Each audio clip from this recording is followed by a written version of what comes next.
1 Samuel chapitre 26. Les Ziphiens allèrent auprès de Saül à Gibéa et dirent: David n'est-il pas caché sur la colline de Hakila en face du désert? Saül se leva et descendit au désert de Ziph avec 3000 hommes de l'élite d'Israël pour chercher David dans le désert de Ziph. Il campa sur la colline de Hakila en face du désert près du chemin.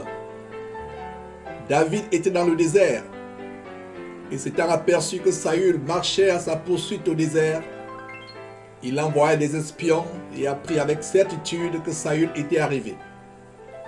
Alors David se leva et vint au lieu où Saül était campé, et il vit la place où couchait Saül avec Abner, fils de Ner, chef de son armée. Saül couchait au milieu du camp et le peuple campait autour de lui. David prit la parole et s'adressant à Achimelech, Étien, et à Abishai, fils de Thérouja et frère de Joab, il dit: Qui veut descendre avec moi dans le camp vers Saül?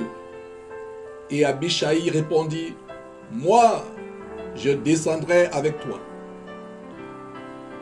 David et Abishai allèrent de nuit vers le peuple, et voici, Saül était couché et dormait au milieu du camp, et sa lance était fixée en terre à son chevet. Abner et le peuple étaient couchés autour de lui. Abishai dit à David: Dieu livre aujourd'hui ton ennemi entre tes mains.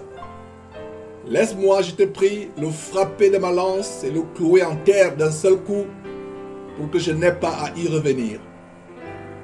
Mais David dit à Abishai: Ne le détruis pas, car qui pourrait impunément porter la main sur loin de l'Éternel?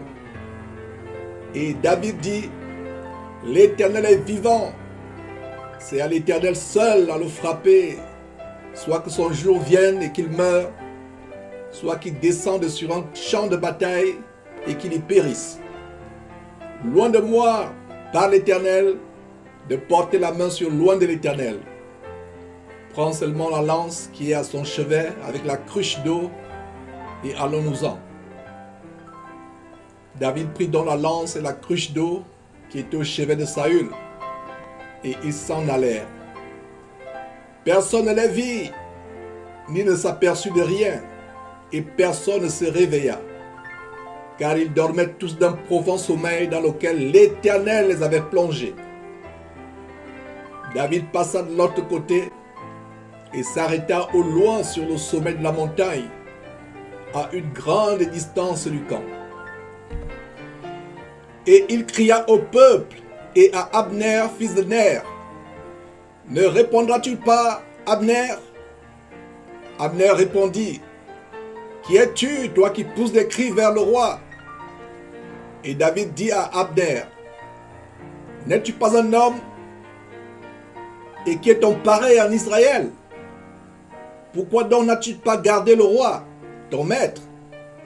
Car quelqu'un du peuple est venu pour tuer le roi, ton maître. Ce que tu as fait n'est pas bien. L'Éternel est vivant. Vous méritez la mort pour n'avoir pas veillé sur votre maître, sur loin de l'Éternel. Regarde maintenant où sont la lance du roi et la cruche d'eau qui était à son chevet. Saül reconnut la voix de David et dit: Est-ce bien ta voix, mon fils David? Et David répondit: C'est ma voix, ô roi, mon Seigneur. Et il dit: Pourquoi mon Seigneur poursuit-il son serviteur? Qu'ai-je fait? Et de quoi suis-je coupable? Que le roi, mon Seigneur, daigne maintenant écouter les paroles de son serviteur. Si c'est l'Éternel qui t'excite contre moi, qu'il agrée le parfum d'une offrande. Mais si ce sont des hommes, qu'ils soient maudits devant l'Éternel, puisqu'ils me chassent aujourd'hui pour me détacher de l'héritage de l'Éternel, et qu'ils me disent: Va servir des dieux étrangers. Oh, que mon sang ne tombe pas en terre loin de la face de l'Éternel, car le roi d'Israël s'est mis en marche pour chercher une puce, comme on chasserait une perdrix dans les montagnes.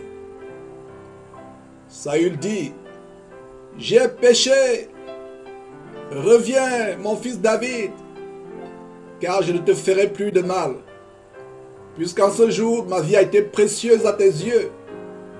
J'ai agi comme un insensé et j'ai fait une grande faute. David répondit, voici la lance du roi, que l'un de tes gens vienne la prendre. L'Éternel rendra à chacun selon sa justice et sa fidélité, car l'Éternel t'avait livré aujourd'hui entre mes mains, et je n'ai pas voulu porter la main sur l'oint de l'Éternel. Et comme aujourd'hui ta vie a été d'un grand prix à mes yeux, ainsi ma vie sera d'un grand prix aux yeux de l'Éternel, et il me délivrera de toute angoisse. Saül dit à David, sois béni mon fils David, tu réussiras dans tes entreprises. David continua son chemin et Saül retourna chez lui.